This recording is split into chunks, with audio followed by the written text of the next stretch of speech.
Canadian Confederation Inquiry. What was Ontario's role in the Canadian Confederation? Before the Confederation of Canada in 1867, Ontario was known as Canada West, and Quebec as Canada East, as they were not declared provinces until then. Canada West played a large role in the Canadian Confederation, but why? To start with, there were a few fathers of Confederation from Canada West, who obviously had a large impact on the declaration of our nation. Take George Brown, for example. He was the representative for Western Ontario and was primarily concerned with the demands of the industries and agricultural constituency. He proposed a rep by pop, meaning representation by population, for the seats in government for the Great Coalition. This was because of the sudden increase in population in Canada West. The rep by pop meant that the seats in government depended on the population. Though if they were to pursue with it, French Canadians felt as though the advantages that they worked hard for over the years would be dominated by Canada West. But a federal union between Canada West and East would be created. The rep by pop was an important consideration in the lead-up to Confederation. John A. Macdonald was the first Prime Minister of Canada and was the father of Confederation in the eastern part of Canada West.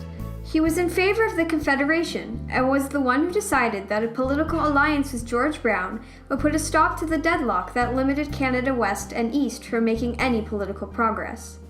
And as we know, the Great Coalition was arguably the largest reason as to why Canada became a country.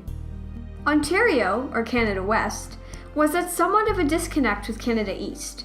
Yet the need of alliance between the two colonies were needed, as it would later play part in the Confederation of Canada. For example, a railway was needed to connect Upper and Lower Canada. Since St. Lawrence froze in the winter, transportation through the Gaspé Mountains was halted.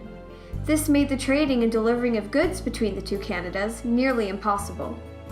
Sadly, the railway was very expensive, though if the colonies were to join together through Confederation, they could split the cost of the railway. Also, in the 1860s, Canada West and Canada East had an equal amount of seats in government, creating a political deadlock. This made it impossible for one group to stop legislation and the other to pass it. The two leaders of Canada West, George Brown and John A. Macdonald, were enemies, so change and progress was difficult.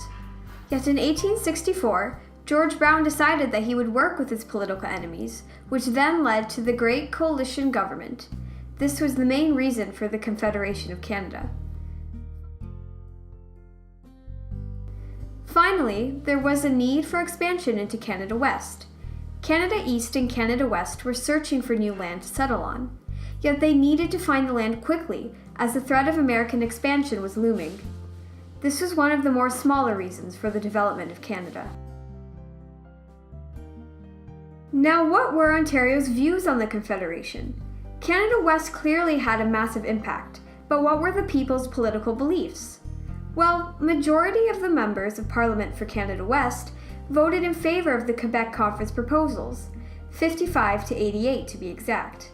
This meant that the majority supported the constitutional framework for a new country.